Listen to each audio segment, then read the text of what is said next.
Have you ever stepped out on your porch with a hot cup of coffee, ready to enjoy a peaceful morning, only to find your front yard soaking wet like it just survived a tropical storm? That was me just 3 weeks ago. My name is Caleb Miller, 43 years old, a quiet HVAC technician living in a sleepy cul-de-sac on the edge of Prescott, Arizona.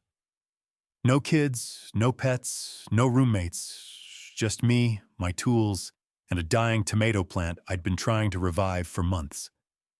That morning, the puddles were everywhere.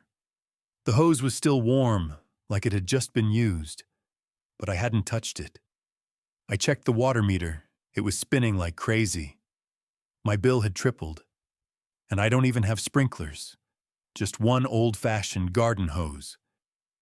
I thought I was going crazy until little signs started adding up.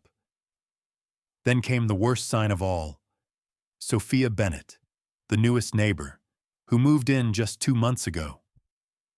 She wasn't the HOA president, but she strutted around like she owned the whole block, clipboard and all. I should have known peace was about to be disrupted, and I was about to become part of a war I never signed up for. It happened on a quiet Saturday morning. I had just pulled into my driveway after picking up groceries from the local co-op when I saw something that made me slam the brakes harder than I ever had before.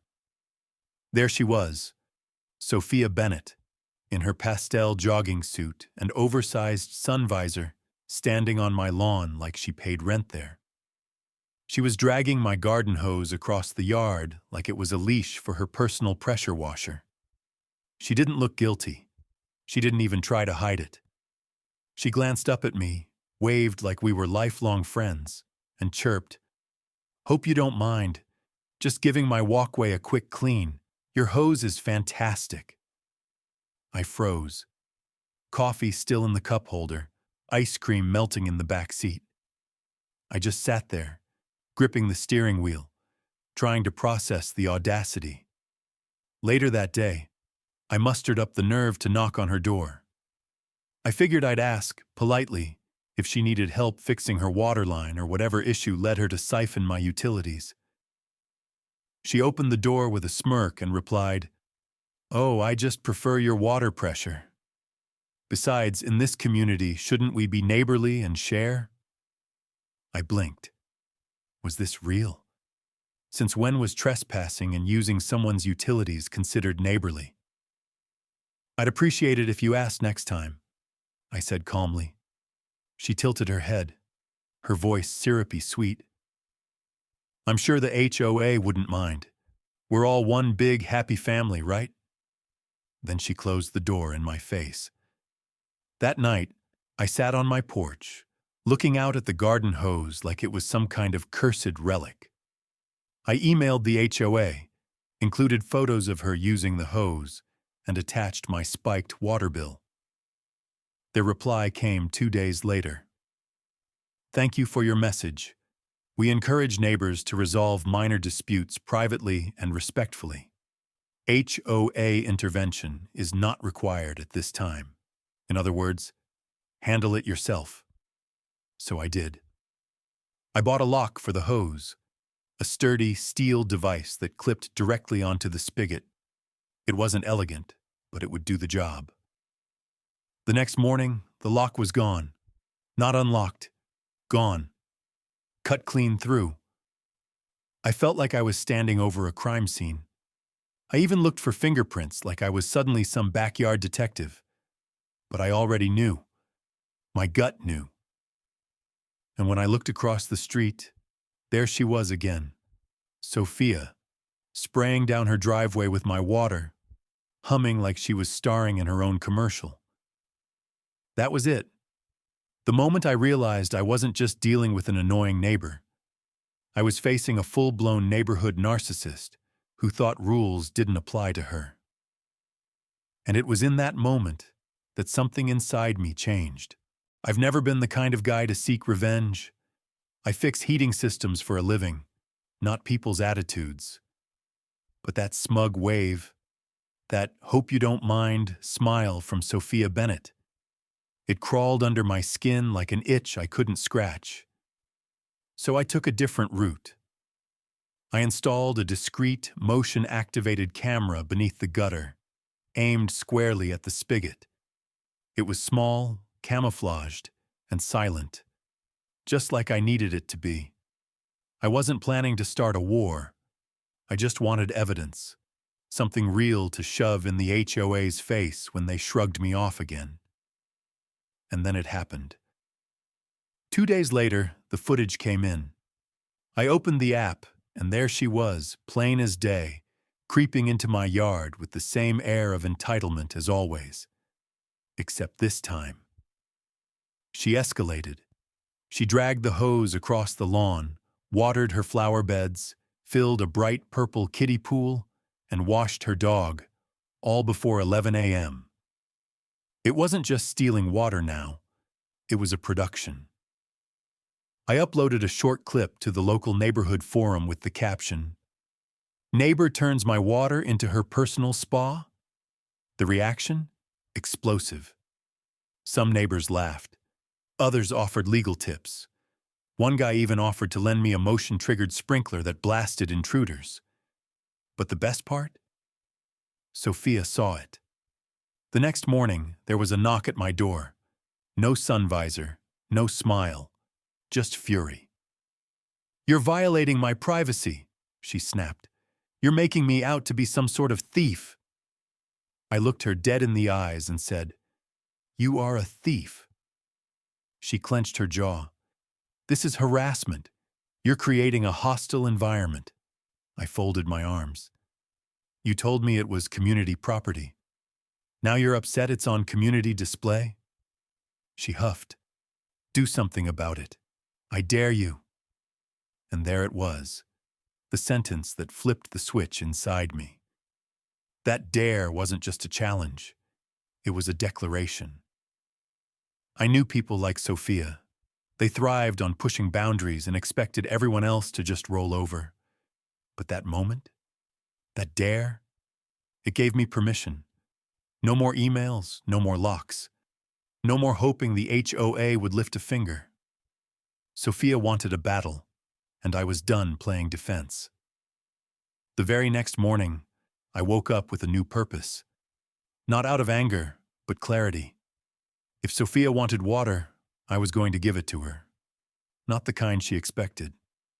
Not the kind that cooled patios and filled pools, but the kind that would make her think twice before stealing from anyone again. That dare echoed in my mind for days. It wasn't just the words. It was the way Sophia said them. Like I was beneath her. Like no matter what I did, she'd keep using that hose and daring me to stop her. So I stopped being polite. I took a day off work, closed the blinds, and sat in my living room like a stakeout cop in a bad detective movie. Coffee in hand, camera feed open, and I waited. At exactly 10:37 a.m. I heard it, the hiss of the spigot turning. Then, the scrape of the hose dragging across gravel. I peeked through the blinds. There she was. Sophia, in yoga pants and a smirk, acting like my front yard was a Home Depot demo zone. She attached the hose to a new sprinkler, the rotating kind that shoots water in wide, majestic circles like a Vegas fountain, and confidently walked back to her lawn. Then she turned the knob. At first, nothing happened. A gurgle, a sputter. Then, boom, a jet of thick brown liquid exploded out, launching in a wide arc. Her fancy sprinkler spun like a carnival ride, except instead of joy, it sprayed pure sewage, all over her lawn, her pristine white patio furniture, her sandals, and her. She shrieked. Neighbors poked their heads out. One guy dropped his coffee. A kid yelled, "Ew!" like it was the best day of his life. Another started recording with his phone. Sophia slipped trying to shut off the valve, got back up, then slipped again. She ripped the hose away like it was a venomous snake, but not before a final blast hit her in the shin. And me? I watched it all. on camera, every glorious second. But here's where everything shifted. I realized something. This wasn't just about water anymore. This was about boundaries. For weeks, I'd let Sophia trample mine, literally. I tried the polite route. I followed the rules. I even gave the HOA a chance to help. But they failed me. And when the system fails you, what do? You build your own. That sewage prank wasn't just petty revenge. It was poetic justice. And more importantly, it gave the neighborhood something it had lacked. Proof. No more rumors. No more whispers. Sophia's mask had slipped, along with her footing, and now everyone had seen the real her. That night I didn't sleep much. Not because I was worried, but because for the first time in weeks, I felt calm. Not just in my yard, but in my mind. I had drawn a line. And finally, she knew where it was. The video went viral, faster than I ever imagined. I didn't even post it myself. One of the neighbors did, probably Glenn from 2 houses down, the quiet guy with the hammock who'd had his own run-ins with Sophia. He caught it from his upstairs balcony. The angle was perfect. Sprinkler in full spin, Sophia mid-scream. Her face a mix of horror and confusion as sewage sprayed over her wicker throne like a twisted suburban baptism. Within hours, the clip hit Reddit, TikTok, and even Facebook mom groups. People added dramatic music, slow-motion zooms, and meme captions like, "When HOA Karens meet street justice," and "Nature finds a way." And just like that, Sophia's kingdom crumbled. Suddenly, neighbors who used to nod politely were knocking on my door. One brought me a cherry pie. Another offered to mow my lawn. Glenn showed up with a 6-pack and said, "Brother, you're a folk hero." Even the HOA board members, who once backed Sophia's every petty complaint, started going silent. One resigned quietly. Another apologized off the record, saying, "You didn't hear this from me, but good job." But I wasn't done. See, Sophia made a fatal mistake. She thought embarrassment would break me. Instead, it gave me momentum. I created a blog. Nothing fancy, just a spot to share my side of the story. I called it Backyard Boundaries. I uploaded the footage, wrote a post explaining the full saga, and invited others to share their own tales of HOA madness. Within days, submissions poured in. One guy from Michigan said his neighbor tried to fine him for wind chimes too joyful. A woman in Oregon shared how she was written up for having a garden gnome that clashed with community colors. These were real people, stuck in absurd situations, and they were tired of being silenced. We weren't just venting. We were connecting. People began treating my story as a kind of playbook, how to handle a HOA tyrant without losing your mind. I shared everything. The camera brands I used, how to file clean complaints, even the specs for the hose switch I'd built. It was DIY justice, and people loved it. Meanwhile, Sophia, she went silent. For 2 straight days, her curtains stayed drawn. No walks, no clipboard, no drive-by gardening inspections. It was the calm after the sewage storm. But I knew better. People like Sophia don't disappear. They retreat, they plot, and they wait for their next opportunity to strike. So I stayed ready. My cameras stayed on.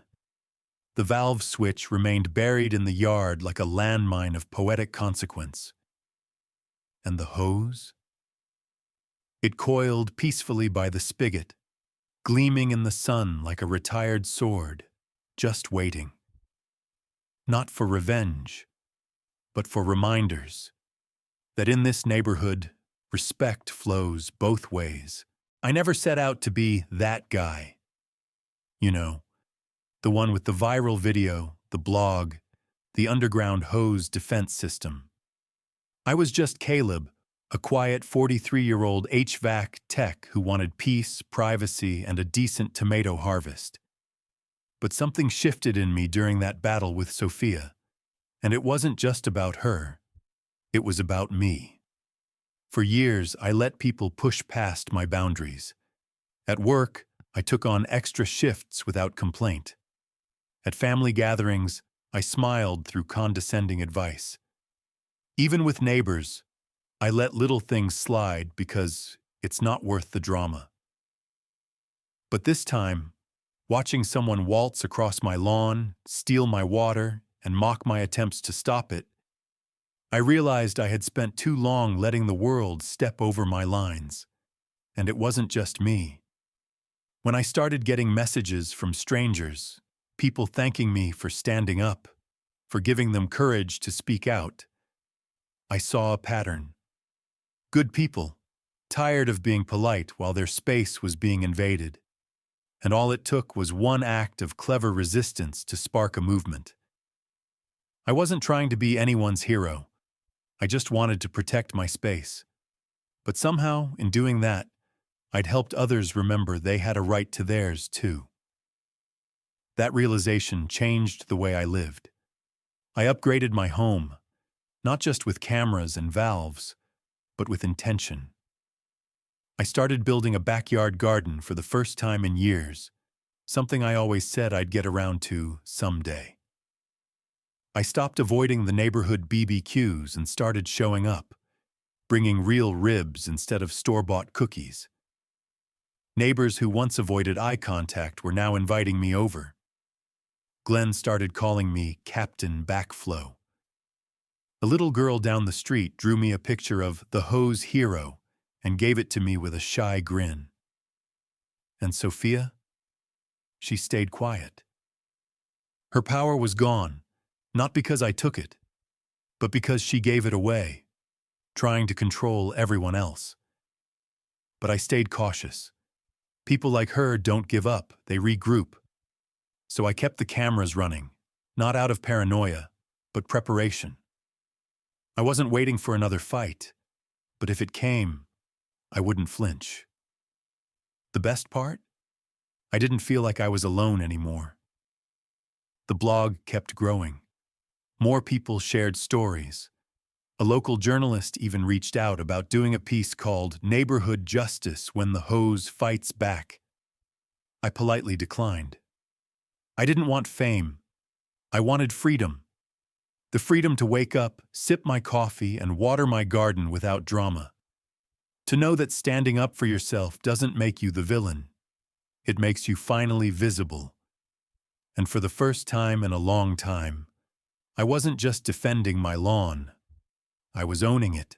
It had been nearly a month since the sewage sprinkler incident, and Sophia Bennett's house, once the epicenter of unsolicited HOA drama, now sat like a ghost ship on a calm sea. No porch lights, no dog-walking patrols, no garden hose trespassing across property lines. Just silence. For the first time in what felt like forever, mornings were peaceful again. I'd step outside with my coffee, take a deep breath of the crisp Arizona air, and smile. Not because I had won, but because I had my space back. And I wasn't the only one smiling. The entire block seemed lighter. Neighbors greeted each other without whispering. Lawn chairs appeared in front yards again. Even the guy with the wildly colorful hammock, Glenn, set his up again without fear of an HOA fine. Then one day, a moving truck appeared in front of Sophia's house. No warning, no goodbye. Just two guys in matching blue shirts packing up patio furniture, potted plants, and that awful flamingo she kept by the mailbox. She didn't say a word to anyone. She left the way she lived, loud in presence, silent in accountability. By the end of the week, her house was sold. A young couple moved in with their toddler. They knocked on my door with a plate of chocolate chip cookies and asked, with genuine politeness, if it was okay to use their own hose hookup. I almost cried. This was what a neighborhood should be. Respect, simplicity, joy in the little things, like watching a kid laugh under a sprinkler that wasn't stolen. I'd like to say that was the end of it, that Sophia learned her lesson and vanished from everyone's lives. But a week later, I got an email from a guy named Devin across town. Guess who had moved in next door to him? Yep, Sophia. Different HOA, same antics. She'd already filed complaints about loud wind chimes and dragged someone else's hose to wash her car. Devin found me through the blog. He didn't ask for sympathy. He asked for blueprints. I sent him everything. The valve plans, the camera setup, the list of trusted tools I used. I even included a PDF titled Karen Defense Protocol. His reply? This means war. A few days later, he followed up with video.